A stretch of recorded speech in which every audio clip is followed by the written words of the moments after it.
Hey guys, and welcome to the real DDP Diamond Dallas Pages Wrasslin Wednesdays. That's right. If you want to see the whole video, if you just catch us on YouTube, you want to catch the whole thing, go to DDP.com, and you can see the pictures, the videos, and all the stuff.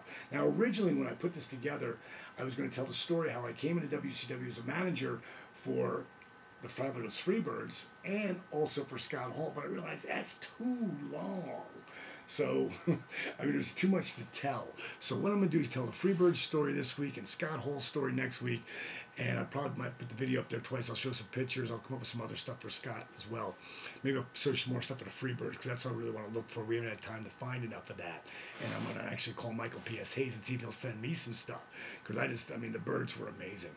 So, the whole, I always try to put at the end of the video, I try to put a little thing like an inspirational quote or whatever. So this time I'm going to put it in the beginning, because it's a lesson that if you learn this lesson, man, it'll change your life. Now here it is. A lot of people will tell you it's all about who you know or who knows you. I believe it's all about who's willing to say they know you. Who's willing to put their name on the line for you? In other words, who actually really cares about you? Now, when you're trying to meet people that can help you or whatever, see, I've done a lot of that. But if I don't truly like the person, if I think they're a jerk, I don't care what they can do for me. This is me personally. I mean, I will not associate with them. But if I find that we have something mutual and I respect them and they respect me, well, then I take it to a different level, and I become involved and get to a point that people will actually put their name on the line for you. But I will do the same for them, and most likely I'll do it before they do it for me. So that being said, how did I come to get the gig in WCW? Well, if you remember back a couple weeks ago when I was talking about meeting Dusty Rhodes and how when I came into Florida Championship Wrestling, I worked one day a week, but I came up another day a week just to sit down and talk to the Dream. I mean, I don't think there's a guy who knows more about wrestling than Dusty Rhodes, period. I mean, that's one of the reasons why some of these young guys are coming into WWE right now, and you're going, God, that guy's great, and he can talk, and da-da-da-da. Well, he's being trained how to wrestle by Steve Gator Kern, and he's being trained how to talk by the American Dream, Dusty Rhodes. So, back to who's willing to say they know you. When Dream left Florida Championship Wrestling, he went to the WWF. He stayed there, did his stint, and then he was offered the book in WCW. Now, I'd stayed in touch with him this whole time. Now, I didn't want to bother him. I call it being pleasantly persistent. Don't make yourself a pain in the ass. Another key lesson there. Because once you become a pain in the ass, then they don't ever want to take your call. So, the bottom line is, I developed a relationship not just with Dream, but his wife, Michelle. And she was a sweetheart. And to be perfectly honest, if it wasn't for Michelle, and I've told her this before, I doubt if I ever would have had the relationship with Dusty Rhodes. And without Dusty Rhodes, there is no Diamond Dallas Page. So what happens because of one caring on the phone and talking, and not just making conversation, actually caring about what we're talking about. So that's a huge part, caring. And obviously you guys know I do, and a lot of different people, or there would be no YRG. I mean, if you go to Team YRG, I talk to everybody. And any of the fans, they know that I actually really did care. So it comes off. It'll come off on you when you're trying to go somewhere, or you're trying to live a dream. So back to WCW. Dusty comes in, and I tell him that, I'm at the end of my nightclub run in Florida, and it's time for me to make a change. I believe I got to reinvent myself every X amount of years. And the nightclub business was great, but I was getting married at the time, and I knew that if I stayed there, there was no way I was going to be able to stay married in the nightclub business. So I was either going to move to Chicago or move to Atlanta. And I said, Dusty, where do you think I should go? More or less saying, hey, come to Atlanta is what I wanted him to say. And that's what he said. He said, if I was you, I'd move to Atlanta. But he goes, I can't give you any kind of guarantee, kid. I can offer you $350 a night, no guarantee of dates. He goes, it's up to you. And I went for it, man. I mean, this was a dream to actually come into WCW, which I've been working towards. First 3.5 years of being Diamond Dallas Page, it cost me money.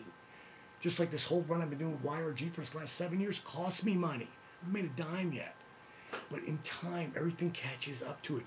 If God doesn't put those walls in front of you to hold you out, God puts those walls in front of you to see how much you really want it. And I wanted it. So I come in there. Again, it comes down to who's willing to say they know you. That's the theme of this whole blog, this one here. Michael P.S. Hayes. I was lucky enough to get to hang with Michael. And I never realized how much we were really alike. It was amazing to me. When I worked in the AWA, I told you, we worked once a month. We did 4 TV shows, and that was the month. And once a month, I'd show up in Vegas. But we were getting ready for a pay-per-view. So during this pay-per-view run, there was one weekend where we hit the road. And I got to spend one of those like 30-hour periods with Michael Hayes. Rode with him, rode like 4 hours. We drank, we talked about the business. And he realized that I wasn't in it to be a TV star. I was in it because I loved wrestling since I was a kid. And he gave me his number, and occasionally I'd talk to him. And he would actually call me back, which is huge. And I'll never forget him for it. And when I came into WCW, Dream pulled him aside and said, let's do something different with you guys. What about Mike? What about Diamond Dallas Page being your manager? Now, P.S. Hayes, to me, one of the best talkers ever, period. For him to let me come on with Jimmy Jam Garvin, who's his tag team partner, who's one of the other greatest talkers ever in the 80s. Amazing, both of them. They both shut up, put their backs to the camera as the camera shoots on me and then comes back on the Birds, and their backs are to the mic, which is like unheard of. It was like a huge prop for me, and to be able to have that run with the Birds was amazing. I learned so much from Hayes and Garvin. You want to talk about ribs. See, I tried to fit the Scott Hall and Freebird thing together. There's just too many great stories. I've got too many great stories to tell about Scott Hall. I'll be telling next week. But this week, Freebirds. Now, the Birds, of course, they sit up in the front, I'm in the back, right? So, they got that little leg, that little armrest that you have when you're driving down the road, and you can have your elbow on it. So they both were there smoking and driving. So I got this bad right knee. And I would take my leg and I'd put the foot up in between it. Now, I don't think I'm bothering anybody.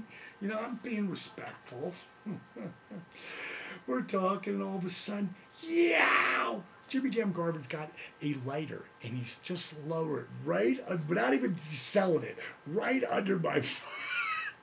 And gave me literally a hot foot. Oh my God, we drank so much. Oh, being with those guys, you had to have your drinking shoes on. Thank God I came out of the nightclub business, because I could still drink a lot. And you needed to be able to, because they could go.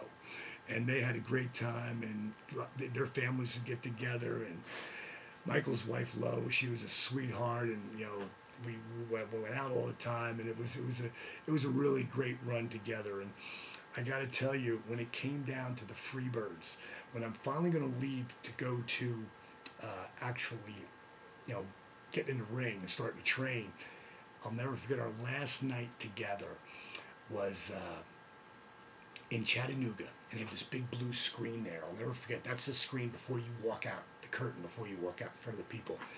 And I looked at those two guys, and I go, "You guys know I'm done managing you, right?" And they're like, "Yeah, man, sorry, dude." I go, "Well, you know what? I'm going after the dream." I said, what are you talking about? I said, I'm going after the dream. I'm going to wrestle. And they're like, what? I go, I'm going to the power plant. I'm going to learn how to wrestle. P.S. laughed so hard, he fell down, laughing, crying, laughing. While Jimmy's laughing, I'm just like, guys, fuck you. And I walked to the ring and did my thing. Another thing they did to me, I got to tell you another thing they did. One time there was a battle royal, and they wanted to make sure that, I got, didn't wear my nice stuff, so they gave me these tights. I'm thinking, why are they doing that? And long story short, I'll tell you what, I'm going to save that story for another time, but I'll just tell you this. It's involved with Rick Steiner, and the rib that they pulled on me was priceless. It was all in good fun. It was a great time. Everybody had, it's a brotherhood. And I'll tell you some other stories about Michael P.S. Hayes later. He was an amazing cat. Remember, it's not about who you know or who knows you. It's who's willing to say they know you, monkey. All All right, that's all I got for this. I'm going to get under the 10-minute limit. I'm out of here. See ya.